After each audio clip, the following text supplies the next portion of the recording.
Hey family, it's Monday, it's Yolanda, and it's time for another episode of Everybody at the Table.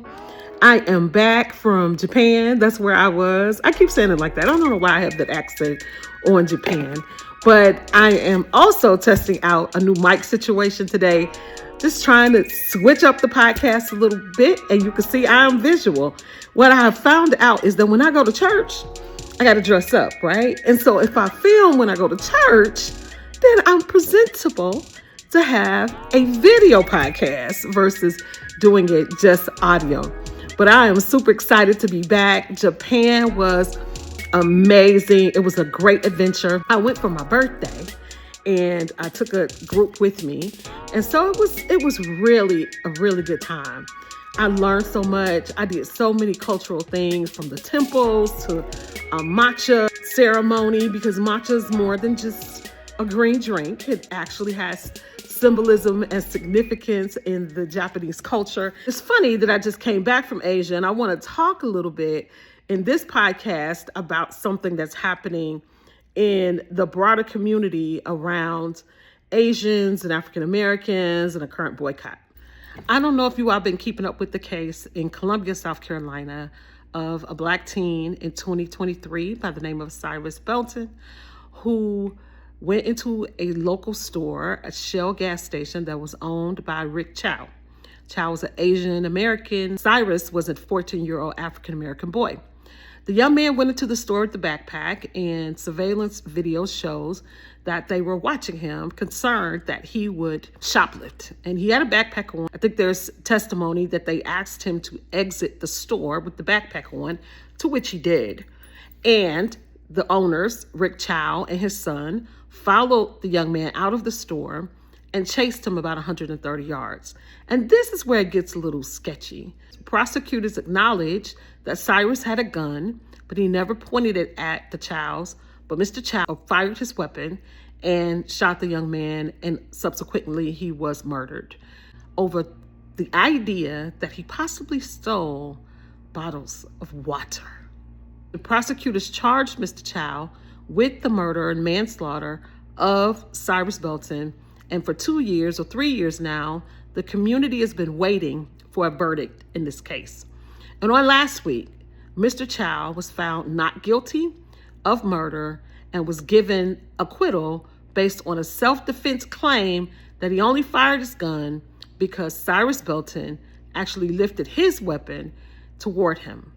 Now, the devil's in the details. First of all, I don't think nobody should be murdered over water. I mean, if you're shoplifting, you got insurance. Just walk out the door. There was no need to even follow the young man out if he had left the store with water. Call the police. Do your due diligence that way. That being said, that's water under the bridge. Here's where we are now. So it has erupted a firestorm of criticism in that community of Black Americans boycotting that local store. And then something else happened on the internet, on these interwebs. I don't know if it was AI or if it was actual human. Or a young man came on the internet, social media somewhere, you know how this goes, and said that Black people cannot live without Asian. Black community says, let's boycott Asian businesses. Please do. We'll get rid of the Chinese takeout, the dry cleaners, the laundromats. Let's get rid of the liquor stores as well. Get rid of the Jordans you guys wear, the Nikes you wear, the shower caps, the Hondas, the Hyundais, all your car electricians. And so what has ensued is a very contentious conversation around, should African Americans boycott Asian communities, stores, businesses, and how do you proceed? I need the Asian American community to understand that you did not fall out of a coconut tree, that the anti-Blackness rooted in the Asian American community is the Asian American community upholding white Now, if you've been anywhere in the inner city, I grew up in the inner city, you know I'm from Chicago, I live in Atlanta.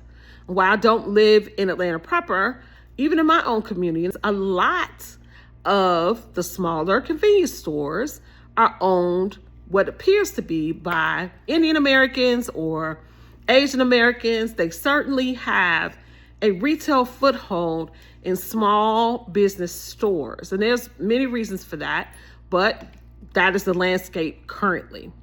And in Black community particularly, if you go to a gas station, if you go to a liquor store, if you go to a Chinese shop, if you go to a wing shop, it's generally owned by another person that is not a part of the African American community. Full stop. What I am here to talk about is this idea that we should boycott an entire community based on this actions of one person on the internet and the actions of Rick Chow. And I'm conflicted. I am conflicted. I am conflicted because if you followed me for any amount of time, then you know that the Target boycott, when it was instituted, that I decided to lock my hair, as you can see today.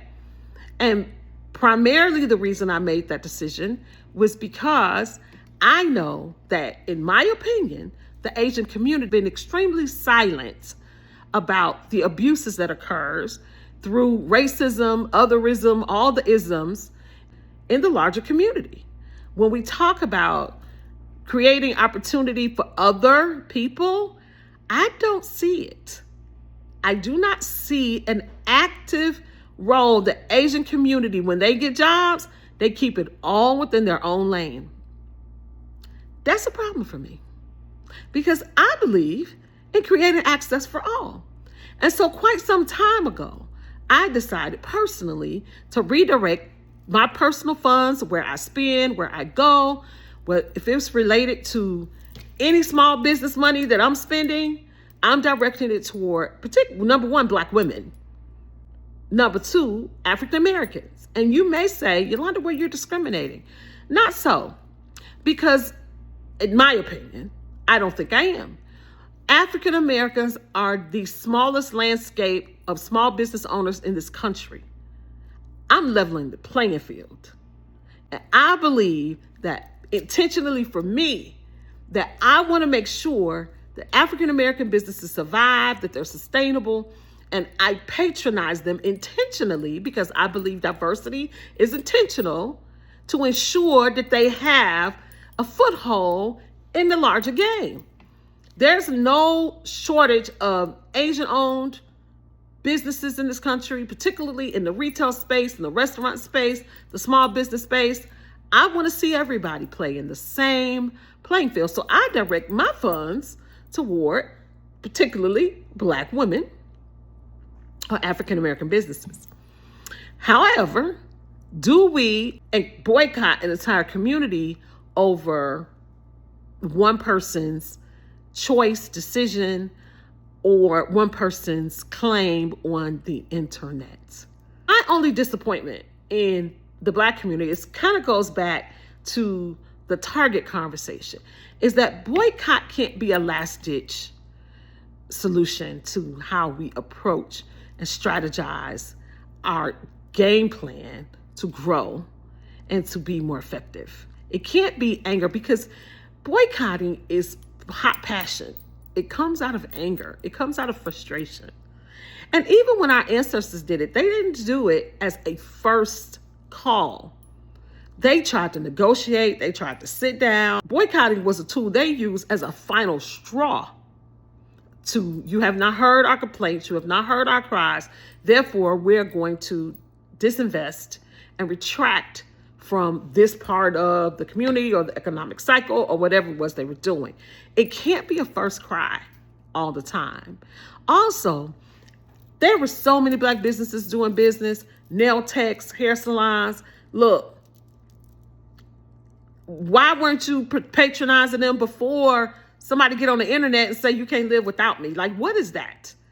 Like, how are we just responding in that type of hot passion when we need to be more strategic about how we approach the investments in our community?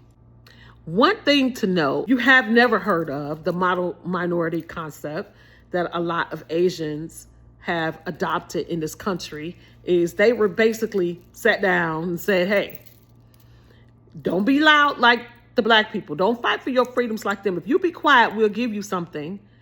Don't say anything. Just be shush. Be quiet. Don't fight the system. Join it, which is an alignment with white supremacy, because the system is built on white male supremacy. We know this, right? We have Asians who say, I'll just acquiesce to the power to be close to the power so I can get some power. But power is never something people share willingly. In addition to that, I just want to share personally, one of my dearest friends is an Asian woman. She is loud.